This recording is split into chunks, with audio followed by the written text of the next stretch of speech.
to clean at the cemetery, which is Tuesday, November the 22nd, 2022. The headstone of Charlie L. Jr. West and Corinne B. West. Charlie L. was born November 2nd, 1915, and transitioned into heaven on January 10th, 1978. Corinne B. West was born on November 7th, 1916, and transitioned into a parallel universe I call heaven on February 12th, 1984. We are coming up on, this is Thanksgiving week. Thanksgiving is in 2 days from now. And so I've been busy at home this morning preparing, cooking such things as macaroni and cheese and all the traditional things that many families in this country do. We find peace in doing. So it is a special day for me to be at the cemetery today to pay my respects to Charlie and Corinne. I hope you both had good lives.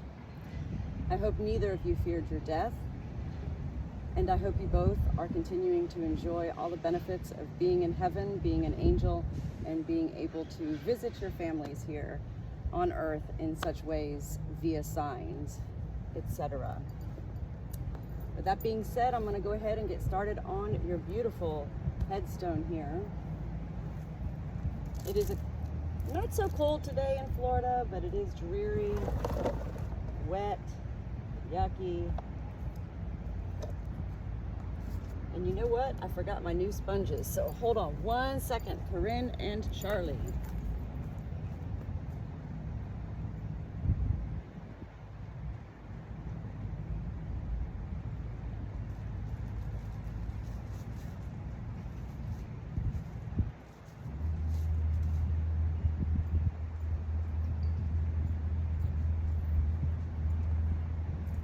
All right, I am back, ready to roll.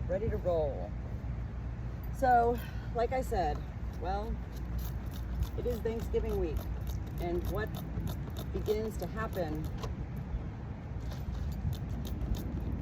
during this time of year is it's called 'Tis the Season. And 'tis the season means we have back-to-back major holidays of Thanksgiving and of Christmas, as well as other holidays like Hanukkah, and of course all the other religions that celebrate their own venues. It's a hard time in life. It's a notoriously hard time in life for all people who are living in this life without those they love. This will be the first Thanksgiving that my husband Chris will be having without his father being alive. That's not to say that we celebrated Thanksgiving with his father and his parents the past many years, but the fact is his father won't be here at all, and it is really hard. I still, with both of my parents alive, cannot imagine, nor do I believe we're meant to imagine, what it will be like when my parents aren't here. All I can do at this point for my husband is honor and respect not only his father and his life, but also respect my husband's very sensitive time right now. And that's the only words I really can use to describe what's going on with my husband. Is this is a very sensitive time.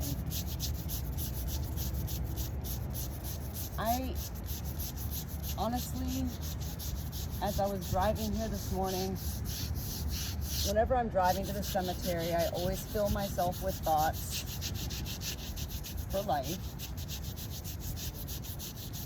And I was thinking to myself this morning, okay, I get it, Natalie.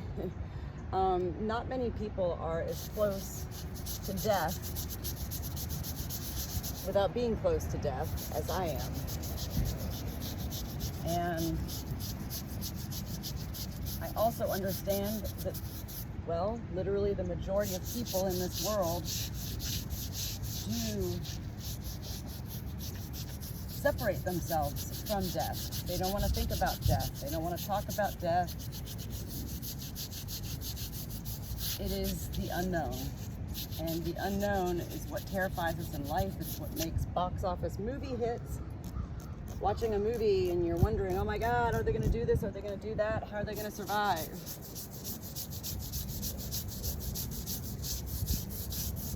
So I understand that about me. I understand that my connection to death is not the norm. And from that being said, I then ask myself, well, what the heck is the norm? Is the norm what society says? And then what exactly does society say the norm is? Because I don't think I necessarily follow any norms in life. Forgot to put my little gloves on here. And I do get dirty. Cleaning cemetery headstones is a dirty job. And it's not, but somebody's got to do it. It's nothing to do with somebody's got to do it. Nobody has to do it. I choose to do it. I choose to come out here when I can, on a very regular basis, every week, to connect with death. Because when I connect with death, I connect with life. So to me, it all seems very simple. And yet I also understand all these years that I've been cleaning headstones, and I talk to other people, I share my stories with other people, I continue to understand that I am not the norm. And that's okay. It's not about being normal. For me anyway, it's not about being normal at all. It's about being real. And it's about being true to our own selves. I'm very respectful of both life and of death. But I think at times it scares people, including my husband, that I am so close to death, that I feel so connected to heaven in such ways. I communicate with spirit, I communicate with souls. And yet what I keep trying to explain as well to my family is that I don't just communicate with souls who have crossed over into heaven. I communicate with souls, period. Which is, when you think about it, we all have a soul in life. And that is the one thing we take with us when we die, is our soul. We leave behind our mind and our body. And that's the truth. Nobody can argue that with me. Not that anybody wants to argue with me. I'm just saying that I connect with both life souls and souls from heaven. Whether this was something I was born with, whether it's a gift from heaven that I have, whatever anybody else wants to think that it is, I continue to learn what it is. And what it is for me has nothing to do with life or death, and yet it has everything to do with life and death. How's that for an oxymoron, right?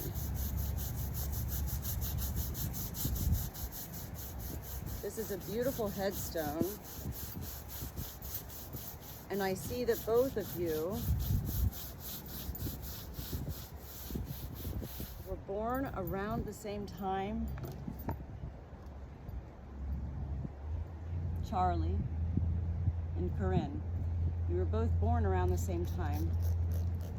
And I see that you passed away first, Charlie, and then your wife passed away just a few years after you.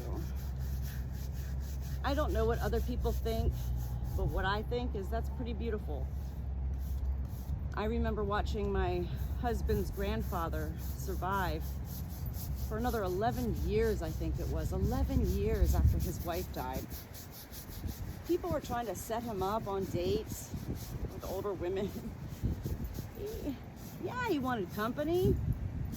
Of course he missed his wife, but he didn't want to replace his wife. He didn't want a new wife.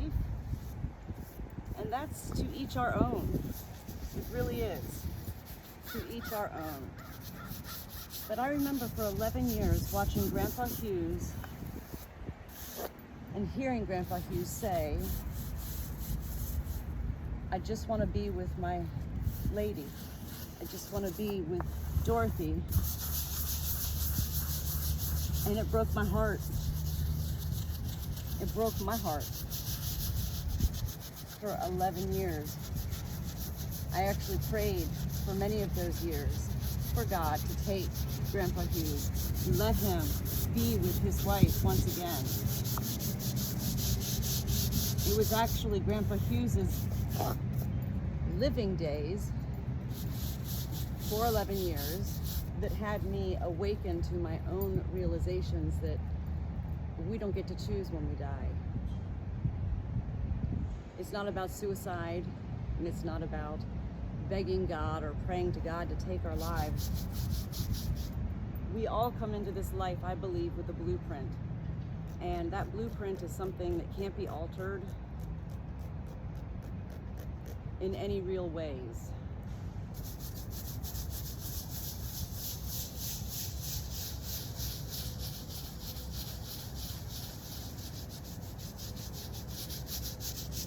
And so, when somebody we love dies, we are left with a whole new life. We are left with a whole new life that we have to determine how we're going to live it, how we're going to thrive in it. Are we going to cry every day? Are we going to be angry with God every day? Or are we going to try to find the ways to enjoy the life that we have been gifted to live? These are questions that seem so simple, and yet so many people don't want to talk about it at all. People don't want to talk about death. And yet I believe the more we talk about death, the more we connect with life.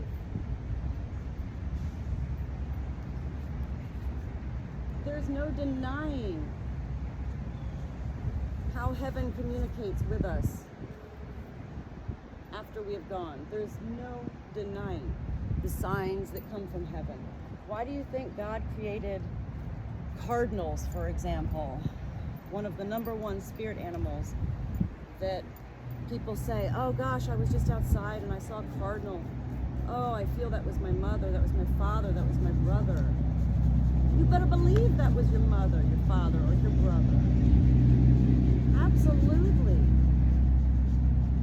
And for those people who are able to tap into that unknowing, totally unknowing feeling, that's what makes God happy.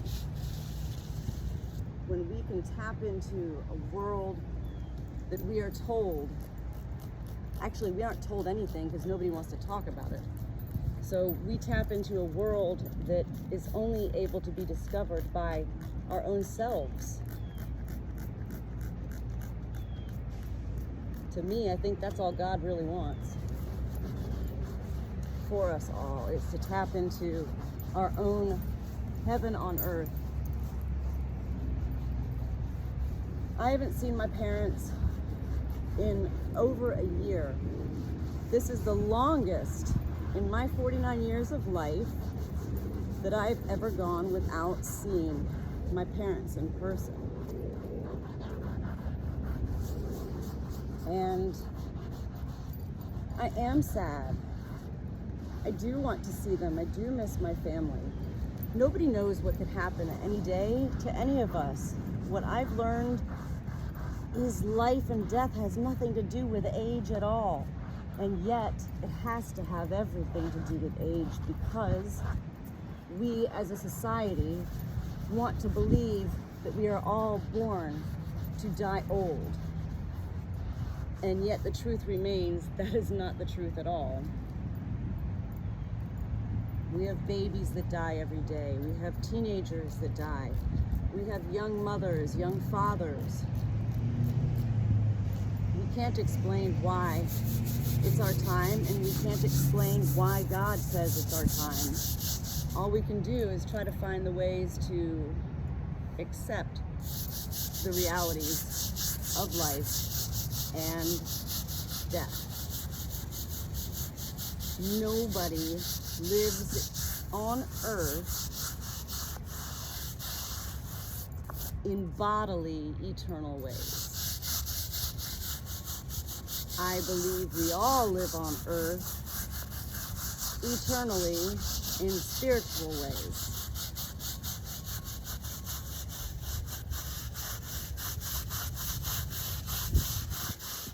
That's my thought.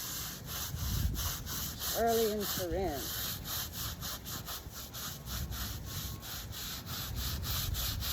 Same thing I didn't do this morning was look to see where my water source is. I have no idea where my water source is.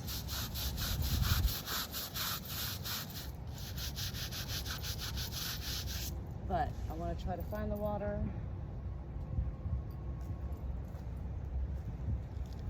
Uh-oh, I'm not sure it's going to reach over here. Let me try.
Oh no.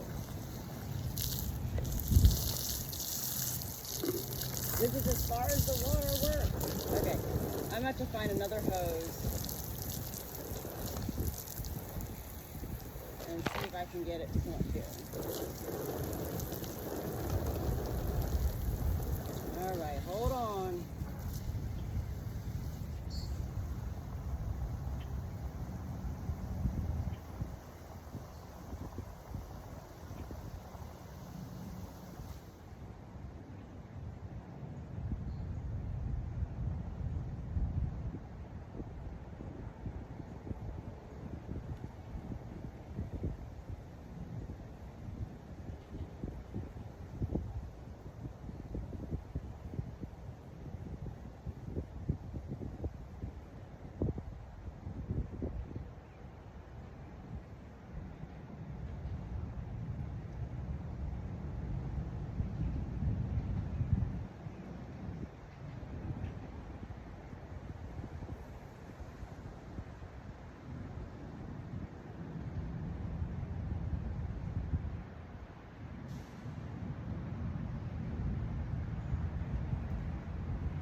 Here,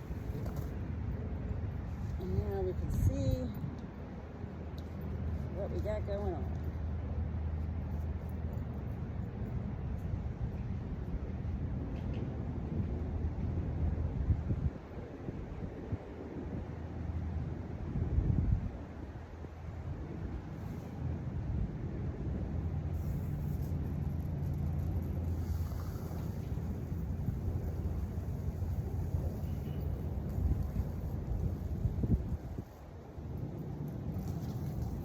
Now I feel like the meteorologists here, who when they take their suit jacket off, means a big hurricane's coming. I just took my sweater off because I'm working up my sweat here. All right, let's see what this is looking like.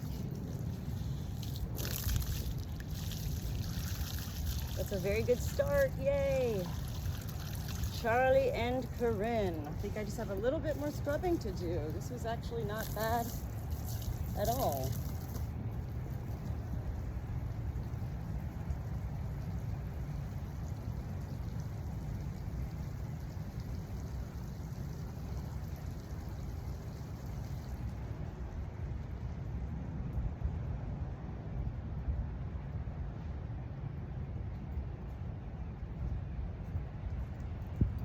What I think may not matter anything to you or anybody, but it matters to me. And what I think is that in life, regardless of when we're alive or when we die, the greatest ways that we can honor life, including in death, are to carry on such traditions. Me making the macaroni and cheese, going through my old recipe books where I've collected over the years all sorts of recipes from my own family, my mother, my grandmother, my Nana. These are the ways that we help to keep life alive. And what I've seen with my husband since his father died is that what grief does to us, grief wants us to shut down. Grief wants us to deny that life ever existed. And grief wants us to be miserable and carry the weight of the world on our shoulders. And that is not right. That is not how we are meant to live when somebody that we love dies. We are meant to continue living and believing whatever we choose to believe will come. I choose to believe that we will all meet up again at some point. Yes, when we die, we go to heaven. Yes, we are greeted by those we love. Yes, we all meet up again.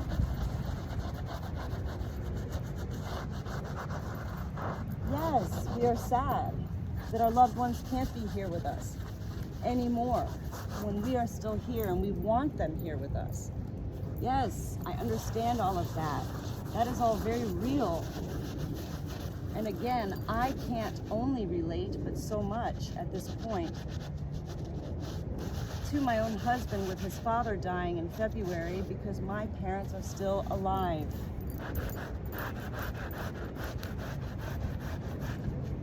But that doesn't make me a bad person.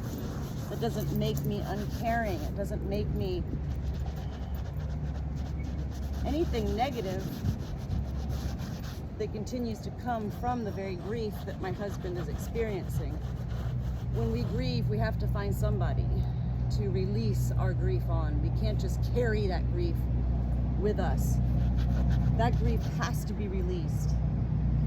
And so unfortunately, what happens in life is when we lose somebody we love, we have to take that anger out on somebody who's in life. And for me, it happens to be me right now. So I'm not saying my husband's an ugly person. I'm not saying that at all. He's a loving, lovely person. And I love Chris. But this has been extremely difficult for us, for being together 30 years. This past year, since his father died, we have nearly been separated. We've been separated. Nearly ended our union together because of grief, because of pain, and because of not knowing how to handle it. And so that's where I feel every day that I am alive. I want to continue finding ways to bring peace to life.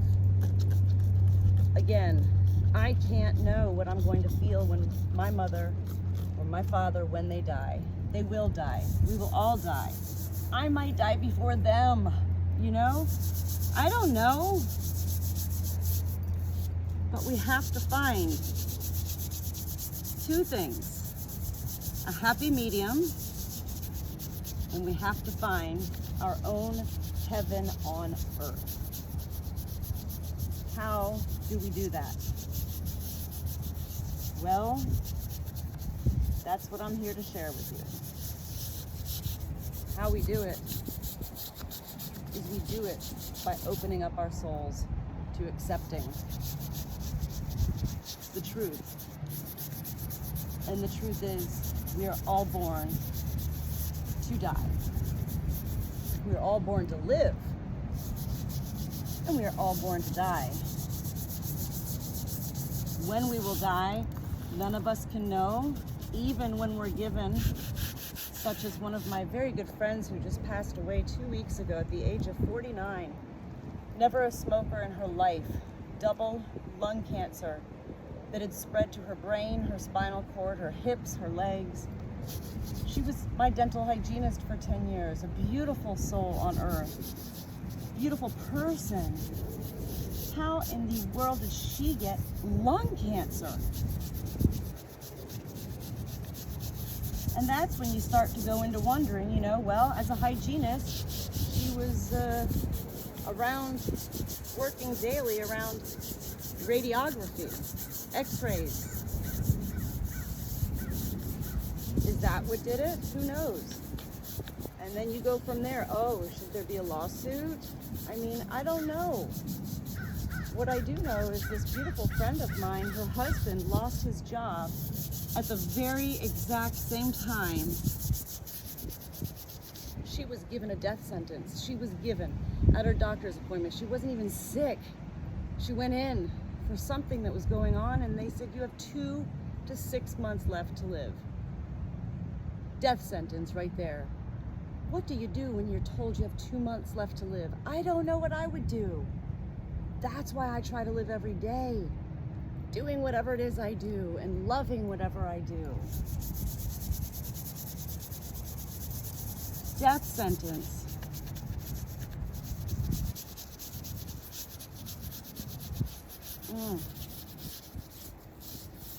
Charlie, Corinne. We have coming up very soon here at the cemetery, the Wreaths Across America, where we honor all of our fallen soldiers. And here's a little bit of exciting news also that I just discovered yesterday. So in life, whenever somebody seeks us out, whenever somebody searches, is looking for us, who's that girl, so to speak? I love being that who's that girl.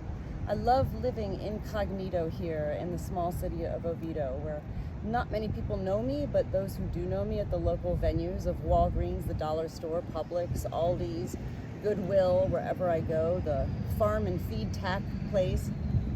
I love that these people know I am a beautiful soul.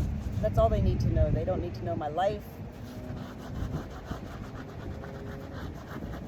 I don't know where I was going with that, but I got a little carried away there, talking about myself.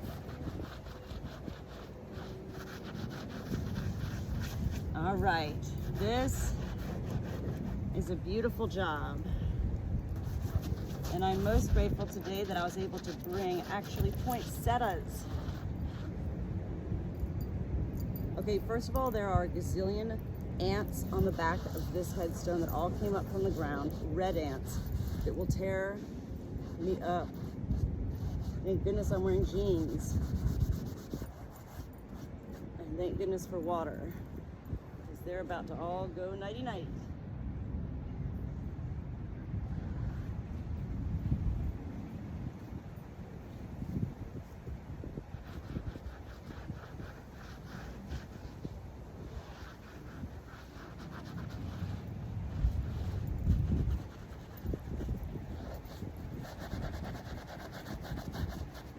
Right, looking good.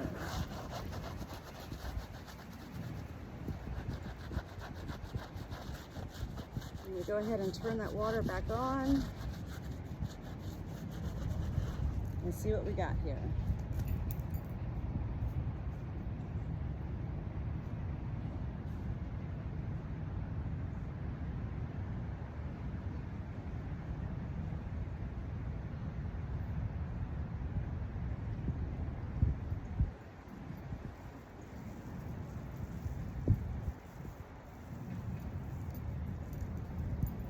case you haven't noticed by now, I talk literally all the time.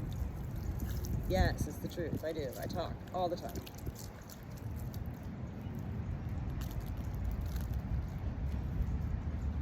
Guess what? You get what you get.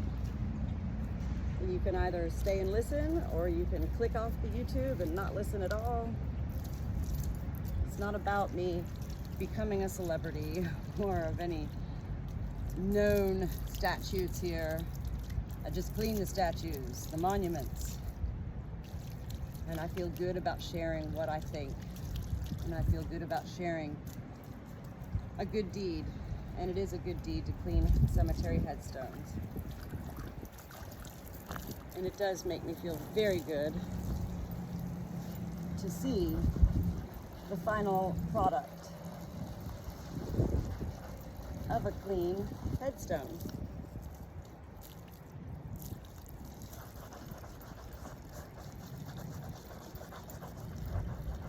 I'm sorry about the ants, you know, I mean, I'm a big believer.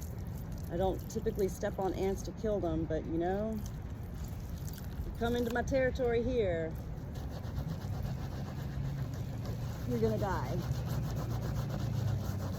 That sounds like an oxymoron or something.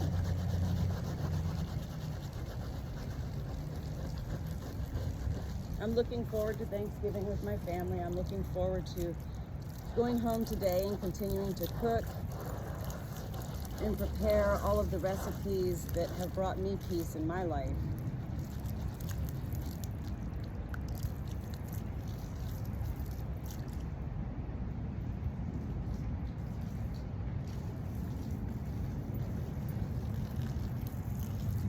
I've never seen so many red ants in my life at the cemetery. I feel really bad that I just killed them all.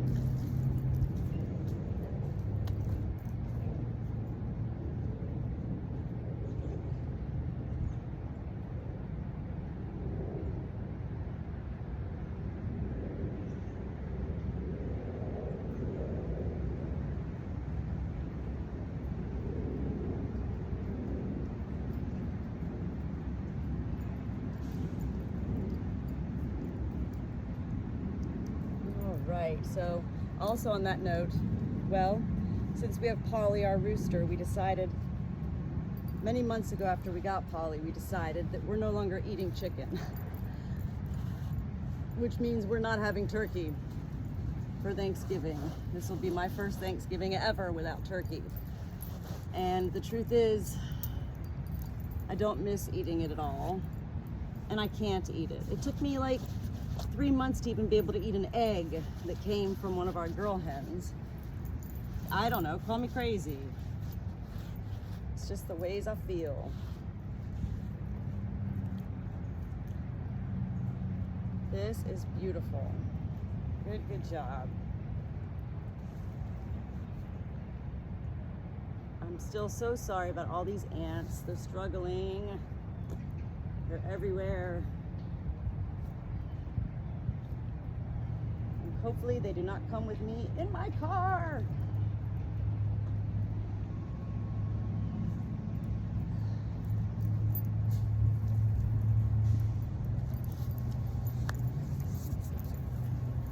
All right.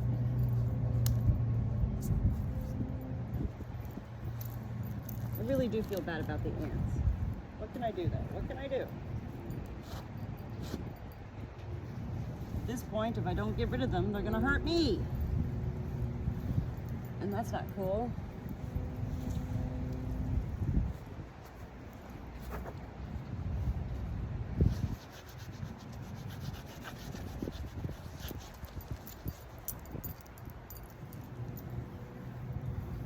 Charlie and Corinne, as I trip.